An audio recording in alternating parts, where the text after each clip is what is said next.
So yeah, the name of the panel is Predictions on DeFi Growth and NFT Hype. We can talk more on the DeFi, less on the hype. And we have Tom Schmidt here. He's a general partner at DragonFly. So let's get with it. Let's maybe with an intro. Who are you? How are you doing? Yeah. My name's Tom Schmidt. I'm a GP at DragonFly Capital. DragonFly, for those who don't know, we're about a $350 million crypto venture fund. And sort of our whole thesis, our whole thing is that we're sort of split between Asia and the US. So we have about half the team in China, Singapore, obviously myself in Taiwan, and about half the team in the sort of the San Francisco Bay Area. And sort of the way we think about the world and we think what's really interesting about crypto is that, in sort of the internet era, you launch a product and you're sort of focused on California or you're focused on the US or North America or whatever. But in crypto, when you launch, you're sort of global from day one. So you build this product and then instantly people all around the world are part of your community and they're using your product. And for us, we think about that. There's a really important approach to how you build a fund. Sorry, yeah, that was good. You got this. I think that goes into the first question. So you guys are definitely spread out through the world, and I guess you were maybe you can expand on the synergies of having a global presence from SF to Asia and talk more on that. Yes. So I think when we look at sort of our portfolio and we look at the way the market is sort of forming, I think we see a lot of great teams, a lot of great tech teams still coming out of the West, so still coming out of the US, North America, Europe. But increasingly we see most of the adoption, most of the user base coming out of Asia. So that's China, Singapore. I think less so Korea and Japan this time around. I think like in 2017, a lot of people remember Korean exchanges going absolutely crazy. And I think when we look at user numbers, a lot of times we're looking at DeFi applications. We're looking at just on an IP basis, or on a community basis, where are these users coming from? And you sort of see this also just in exchange volumes. The largest exchanges are in Asia. A very large part of the mining activities in Asia. A large part of the investor base is in Asia. And so for us, we think it's really important to be able to help those teams in the West go to market in Asia. But then vice versa, we also see Asia is kind of leagues ahead of the West when it comes to CeFi. So a lot of the exchanges, lending, structured products, stuff that's been pretty popular in Asia for the past 2 or 3 years is just kind of starting now to become more mainstream. Coinbase still doesn't even have lending really, and so Asia's really far ahead when it comes to sort of CeFi and financial products. Cool, awesome. Next question. Can you tell us a bit about Hashflow, the latest DEX DragonFly funded? As you were the former head of product at 0x, how would you contrast their approach? And do you think signature-based pricing market makers will start dominating over AMM soon? Who wrote this question for you? So before DragonFly, I was head of product at 0x. He's not here. It was a decentralized exchange protocol. And one of our recent investments at DragonFly is in this protocol called Hashflow. Hashflow is, you can sort of think of it, I think one way we sort of think about it is a lot of people love Uniswap, and they really enjoy trading on Uniswap or being an LP on Uniswap. But for us, we sort of see Uniswap, and I think one sort of classic thing people do in the internet era is they think about bundling and unbundling. And for Uniswap, everything is very tightly bundled, right? You have price discovery built into the curve. You have liquidity provision built into the pool. You have trading execution built into the contract. And so what Hashflow is doing is sort of asking the question, well, okay, what if you had pooled liquidity so everybody can be an LP, but you don't do the price discovery through a preset curve, which is what Uniswap does. What if you had the price discovery being done off-chain, which is how every other exchange works, right? You go to Coinbase, you go to Binance, you're not trading on a curve, you're trading on what market makers are giving you as a price. And in response, you get way deeper liquidity for a much smaller amount of assets. And so what Hashflow is doing is basically allowing people to pool liquidity, but then allowing professional market makers, so Alameda, Jump, CMS, to actually do the quoting on your own assets. So in many ways, it's almost like being an LP in some of these funds, where they're taking your funds and then going in and market making them on your behalf. And so what you get as a trader is you get way better execution, you get way less gas. It costs about half the amount of gas as it costs to trade on Uniswap because everything's so streamlined. But you also, as an LP, you get way better profits, right? Because you're not taking crazy and permanent loss when the market swings. Market makers know how to price things and they can hedge correctly. But you're also able to use this model for exotic assets that would normally have an insane and permanent loss. So let's say, for example, that you want to be an LP, you want to create a market for zero coupon bonds, or you want to create a market for options. These are two products that have really strong, what we call theta decay. So as they get closer to expiry, the price changes really rapidly, right? You're going to pay a lot more for an option that's 3 months out than an option that expires tomorrow. And so, the constant product curve on Uniswap isn't really smart enough to sort of recognize this, right? It just takes two different assets, allows them to trade against each other. And so if you want to be an LP in Uniswap for an options product, you're going to get totally destroyed as you get closer to the expiry of the option. But if you're an LP on Hashflow for options, well, the market maker knows how to price that. They know about theta decay, so they can give you, worse and worse, or basically, price the thing effectively as you get closer to expiry. So one such example where you have a really, highly volatile asset that a constant product market maker just doesn't make sense for, but you still want to allow people to pool liquidity, and so it's sort of in between, an order book-based DEX like, DYDX, but in an AMM like Uniswap, it's sort of a hybrid of the two. Cool. I think DragonFly is one of the most active global funds right now. You guys are really leading in the DeFi space. I'm wondering if you feel that other VCs getting in this space are making it less volatile. Definitely not less volatile. I think probably more volatile. I think it's always interesting for me to see which sort of non-crypto VCs are trying to do crypto deals and which crypto deals they find interesting. Oftentimes it's the non sort of DeFi native deals that a traditional VC is more able or willing to underwrite, and those are the ones that end up getting really bid up. So a wallet or a SaaS product like a data product. You saw this morning, Goldman Sachs leading Coinmetrics Series B. Very easy for them to understand and underwrite a SaaS product, and that's what they do, and therefore you have more people bidding, and that pushes the price up. I think for the really DeFi native stuff where the team is anonymous, or they want you to be an LP, or they want you to be a liquidity miner, or they want you to do something else for them, introduce you to some DeFi market makers, whatever. Those are the kinds of things that someone like a Goldman or someone like a founders fund or someone can't really do. It's just not really in their DNA or their experience or whatever. And so those are the kinds of deals we like to specialize in and do more of, just because we're sort of more equipped to be able to assess the deal and underwrite it, and then actually help the team build the thing. So. Cool, thanks. You kind of spoke about this, but how do you think the landscape is evolving between community-funded projects and anonymous projects? Do you see the anonymous projects trend evolving or staying as is? Yeah, it's. There was this whole. I feel like this is actually super volatile. Sort of like Yearn, I think, was probably the first fair launch, where this summer, Andre launched his project, gave away all the tokens to the community. Turns out then you run into this funding problem once everyone has these tokens and there's no real incentive to improve this thing. And so there was this whole wave over the summer where there was just 100% fair launch, 100% give away the tokens to the community.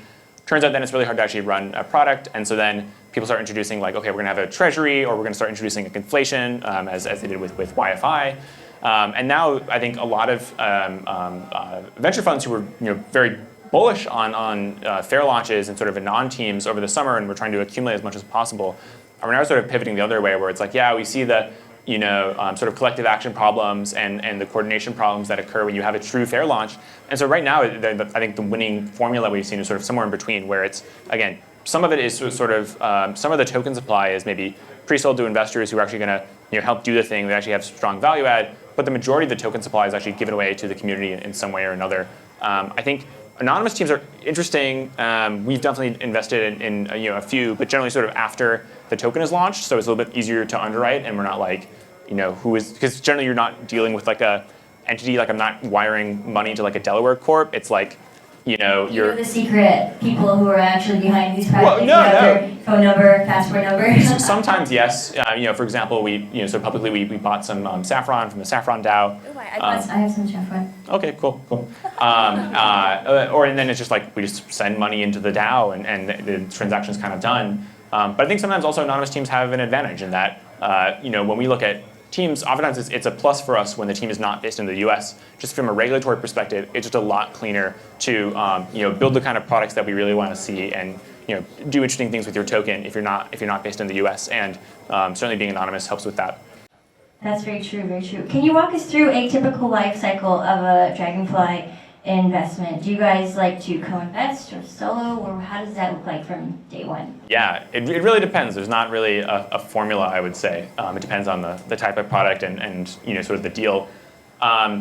We obviously do co-investments. I think pretty much every round, you have multiple investors in. The general sort of pattern, I would say, for a deal these days, at least for the kinds of deals that I do, You generally have a lead investor that's coming in for, let's say, 60% of the round.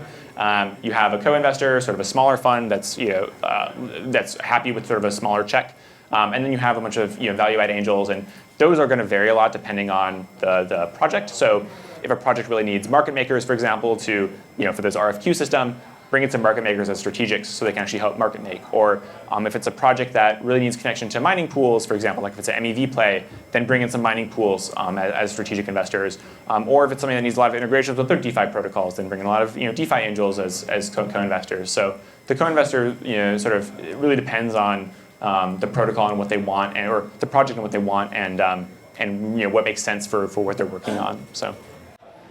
Cool. As someone who must see like hundreds of projects a day, what are red flags that 10 seconds in you're like, nah? Yeah, so many. I mean, there's a lot that you sort of uncover further on. I think for me, there's a lot, not so much red flags, but kind of like yellow flags, I guess. Just things that people are working on that I'm just not interested in, and I just sort of pass over. For me, what I get really excited about was when teams are doing something new. So it's like, I don't want to see like Compound on BSC. I don't want to see like a very derivative fork of like Uniswap. Like that's just not interesting. That's probably not going to work. I think really marginal improvements generally just don't really win in the market. The best deals that we've done are teams that are just like basically category defining and therefore category winning.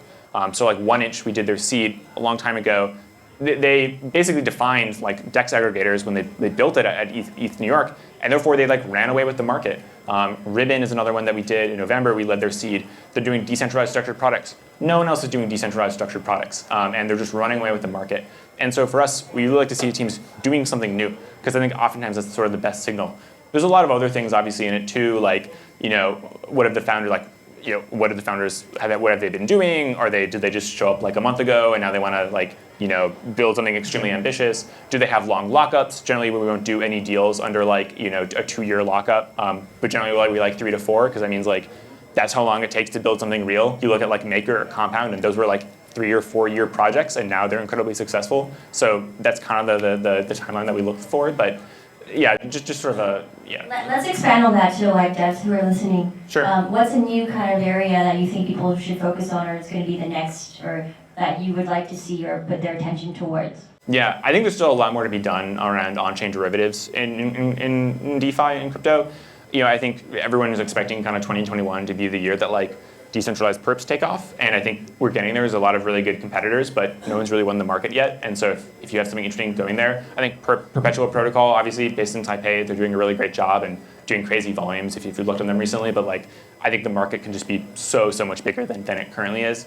I think unsecured lending is another area that we've been wanting to do more deals in. Right now everything in DeFi is over collateralized. Looking for more ways to bring sort of real flows on chain. I think real world assets in that same boat. Just like last week or 2 weeks ago, MakerDAO did their first debt offering against tokenized shipping invoices. So like a real logistics company borrowed DAI against Maker, and I think that's just gonna like once you sort of grease those that wheel, like the whole thing is just gonna sort of unlock, and you'll see like way more real flows coming into DeFi. I think wallets are also still, frankly, totally underexplored. Everybody uses MetaMask, but also everybody hates MetaMask because like it fucking sucks. So I think, and as we've seen, it's an incredible business model. MetaMask is making like $600K a day pure profit just from having fees in their wallet, which is like the simplest thing you could think about. And so if you can build a really compelling wallet, you can own the top of the funnel. I think that's another really great area for exploration. But I could go on for a long time. Chinese devs wallets. Make a good one. Make a really fucking good one. That's it. What kind of value do you feel a VC provides in your like liquidity, or where do you think it's concentrated? It depends on the VC. I think what's nice about for DragonFly, I would say our value add is kind of like 2 main things. One, obviously, for teams in Asia that want exposure to the West, and more often teams in the West that want exposure to Asia. So thinking about how do you build a community here, how do you hire here, how do you go to market here, and we have really deep roots in Asia, obviously with our team and our LPs.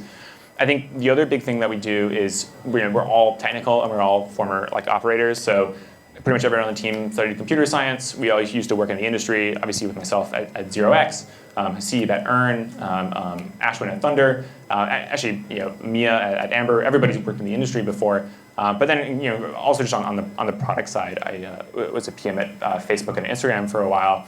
And so when we work with teams, oftentimes we're really getting hands-on. We're working with them on mechanism design, on tokenomics, on building Dune dashboards for them, on helping them hire people, like all the kinds of like really hands-on product things that you would want from people who have actually worked in the space before, not just done investments. So you mentioned very large corporations like Facebook and Instagram. How is the transition like, and should more people kind of jump over that bridge? Yeah. Down that bridge, off that bridge. Yeah, we're jumping. Yeah, I mean, I left in like 2016, so very, very different time, I think, both in crypto and in Facebook. But and it was kind of crazy for a long time, but this is the most interesting space I have ever worked in, and I thought I would ever work in. I think one of the coolest things about crypto is that, like, unlike most industries, like I have friends who work in many different industries in tech or are founders. In most industries, like, it's just sort of a job for most people. Like maybe people kind of care about it, but they kind of clock out at the end of the day for the most part. Crypto's really interesting that like crypto people, even though they come from many different companies and protocols in different ways, many different segments of the industry, they still like go to like crypto meetups and like crypto conferences and like they just not anymore. Yeah, not right now. But they or like they hang out in like crypto, like just like fucking love it. And like people who work in like like SaaS. Like they don't like, they maybe they'll go to like a SaaS conference if it's like their job, or like, developer tooling if it's like their job. But like people in crypto, they like are just obsessed with it, and they have this really interesting sort of like community around the whole thing. I love the community. Yeah, so it's a very weird thing to be a part of, but it's really I think compelling at the same time. Especially now with like the meme community. Yes, the meme community. Yeah. They keep me up at night. What are your typical valuations and capital raises in these DeFi projects, and are subsequent rounds of funding quite rare, or do they happen ever? Really depends. I would say the typical like funding process for a DeFi protocol today in May 2021 is basically you may or may not do a pre-seed, and the pre-seed would be pretty small, maybe like a few hundred K. Then you maybe do a seed, and maybe the seed would be, I don't know, a few mil. And then you may or may not do an A. And the A may be, let's say, 10 to 20 mil. I think increasingly what we see is teams don't do Bs. I've seen like a single Series B from a DeFi protocol. And instead what teams do is they'll issue a token if they have a token. Granted, this doesn't apply to everyone, right? Like a wallet might not issue a token. But they'll issue a token and sort of create a market for the token. And if they want to raise capital down the road, generally it'll be the DAO selling to investors at a discount in exchange for value add, in exchange for a lockup. So, for example, when we bought from Saffron, we have a 2-year lockup with them. We got a small discount on the market price, and in return, we've been helping them build out a community in Asia. And so, it wasn't a proper fundraise. It was not a Series B, but it's a way for people to do capital formation and tap into capital markets. But in a way that's like. You just mentioned Saffron twice, just FYI. I was thinking about sort of like DAO sales is sort of thing, or like right now there's a proposal for Pool Together. We're trying to buy some pool tokens from the Pool Together DAO, and so it's like the DAO is basically voting on whether or not they want to sell tokens to us, which is pretty radical when you think about it, right? Like imagine if the early users of Instagram had like been able to vote on like whether or not to sell Instagram equity to like investors, like which is basically what's happening right now in a lot of these DAOs. So it's quite cool. Why don't we just tell people who are curious, like what is Saffron? Saffron is a decentralized risk tranching protocol. So basically you can take different types of basically variable rate or yield generating or variable return assets, and then tranche up the returns and then sell those off. So for example, if I want to get a fixed rate on my compound deposit, I can sell off some of the riskier tranches so that if the yield drops, for example, I've already sold off some of the coupons, some of the potential return that I would be getting. And so it's sort of generalized enough to work for anything. You can imagine if I'm a Uniswap LP, I could sell off some of the potential return on my LP shares and then hedge some of that impermanent loss. And so tranching is something that is obviously very widespread in traditional finance, and this sort of does the same thing, but for DeFi. I forgot to mention, let's back up a bit, that DragonFly has invested in Compound, Nerve, Aave, And what am I missing? We are not Aave investors, unfortunately. Oops. Too competitive with Compound. That's true. Maker, DYDX, Open, 1inch. I'm trying to think of other stuff that we've done. Yeah, just a lot of different things. Cool. So what would your advice be to a friend who is looking to get started in the DeFi space? Where's a good place to start? And are investment vehicles such as funds open to retail investors, or where can they kind of get their foot in the door? Yeah, it really depends on sort of your interest in the space. I think a lot of people sort of view, I think, DeFi and crypto as like a sort of speculative investment opportunity, which, fine. Like I think, but in some respects it is. I think one thing that's interesting about crypto is people show up and then they immediately think they have an edge over the market, which is like pretty much not true for any other like asset class. Like people don't show up to like, I don't know, actually, I guess people do it now, but generally people don't show up to like their favorite retail brokerage and like start stock picking. But people feel very equipped to do that in crypto, which is arguably much harder than stocks because price is not really signaling of quality, which is true for equities. Long way of saying, I think one thing I always recommend to people is just like if you want to just put some money into the space because you think it's interesting or compelling, is buy some like DPI. It's the DeFi Pulse Index. It's sort of a constantly weighting and rebalancing basket of reasonably high quality DeFi tokens that they do some good vetting on, and so it's a good way to sort of get like passive index exposure to the space. But I think beyond that, there's honestly just like so many good resources. I really like the Defiant or Bankless. They're two really good news sources. The Block is a really good sort of formal news source. For if you're looking for Chinese language, Chain News is great. They're sort of like the Block, but for China.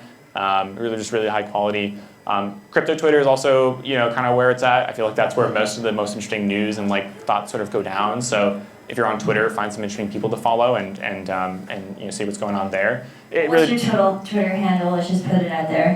What is my Twitter handle? Yeah. It's Tom H. Schmidt. Okay. Yeah. So yeah, we know who to follow, guys. So what do you feel are at this time the biggest challenges for DeFi in the future moving forward? So many. Name like three. Name three. I think one of the things that I'm personally looking forward to is just like what I call sort of like real flows. Like right now, I think kind of the problem that I see with a lot of DeFi protocols or a lot of what's happening in DeFi is like it's just all very like recursive. It's like people basically borrowing or lending or like just getting like leverage on existing assets, which is like, but then those assets exist to also get leverage on these other assets. And so I think what's going to make DeFi really interesting and sort of fulfill this vision is basically allowing real world flows to come into DeFi. So like the maker thing that I mentioned, I think is like really exciting. Kevin, who's here with Nous, he's working on sort of a very similar project, bringing real world assets in. I think it's super exciting. So I think like synthetic assets is also another great way to like bring real flows into DeFi. And so that's one thing I'm like looking to see more teams sort of work on. I think obviously people talk about scalability and usability, but I think those are honestly like we're doing pretty well with resolving a lot of those. Honestly, I think like we'll see a lot of L2s launching this year that are really going to help with scalability. We already see like gas prices going down thanks to like projects like Flashbots, which are basically helping sort of segment out some of the gas auction wars that are happening and sort of bringing down gas prices. So it's like from a scalability perspective, I think we're actually doing pretty well. But yeah, I think another thing, again, I guess what I mentioned earlier is just like more regulatory clarity. I think it's annoying that there's still a lot of sort of ambiguity around how the laws are written, and we have to sort of navigate that. And especially with sort of Gensler coming in, it would be really useful to have some very much brighter lines around what is kosher and what is not kosher with respect to the law and building interesting products in DeFi. That's interesting. What about opportunity? Just quickly, I think you mentioned all of this, but like more opportunities for investors and stuff like that. Let's close it with that. Sure. I mean, I think I would say start by doing research, and I think some of the media sources that I mentioned are kind of the best way to do it. I would say if you just want to get some passive exposure, I do think like buy some DPI. It's sort of a good way to sort of get passive exposure to this concept or this idea, and then start playing around with it, start using it, start like do a trade on Uniswap, open up a loan on Compound. I think not enough people really sort of use this stuff and understand what it's for, and think that sort of informs your investing decisions. Awesome. So research-wise, head to Twitter. Oh, no, bankless, Defiant, yeah, that kind of stuff. I like Defiant a lot. They have really good graphics. Thanks, Tom. Thanks, everyone. And maybe let's open it up for some questions if there's questions from the audience. One thing I've noticed about the NFT craze that's happening right now is, before getting into crypto, I was originally in traditional finance. And one of the indicators for me is whenever I would take a taxi in Taiwan, if the taxi driver starts telling me about what stocks he's buying, I know it's time to get out. So recently when I see like Lindsay Lohan and Paris Hilton buying NFTs, I'm wondering if that's kind of like the same indicator. Is it getting to that point? Yeah, it's weird for me because like NFTs have been in crypto since like 2016, 2017, and they've been dead for years. Like, you look at volumes, there's nothing happening, and now in the past 3 months, NFTs have like just fucking exploded, which is cool. But yeah, I think to your point, like if you just look at sort of on-chain volumes, like NFT volumes are like a tenth of what they were back in March. Just looking at some of these like secondary and primary exchanges. So I would definitely say like we're sort of on the downtrend of this hype cycle. But I think again for me, I'm a venture investor. I'm looking at this on like a 7-year time horizon, and I think there's a lot of merits and there's a lot of upside to sort of digital ownership, digital scarcity, digital identity, and all the things that sort of come with NFTs. So we're still investing, and if anything, now's a great time to be thinking about what to buy. I can't condone buying any single NFT, but thinking about, hey, I like this idea, what might be some interesting ways to get exposure to it is probably a good thing to be thinking about. So I was super excited about Tesla buying Bitcoin, and I've been looking for someone to put a side bet on a Tesla NFT project. If we can agree that Tesla is going to pre-sell Teslas as NFTs, do you want a side bet on the chain? Are you're pro NFT or you're anti NFT? So I want to pre-buy like the Roadster 3. Okay. And I think in the future it's going to be like, buy the 5th Roadster off the line. I see. And I'll buy that one and then I'll flip it. I see. But then, if Tesla does it, where do you think they'll mint it? Probably on Ethereum. That seems to be where most of the NFT action is happening. I think you do have specialized chains where you have like Flow for like Top Shots, and actually Porto is one of the top Flow wallets. They're based in Taipei. But yeah, I think there's like network effects and there's Schelling point and all that kind of stuff around NFTs where it's like you want your NFT to be where all the other NFTs are, and so most of the NFTs today live on Ethereum. Although that could change in the future, we don't know.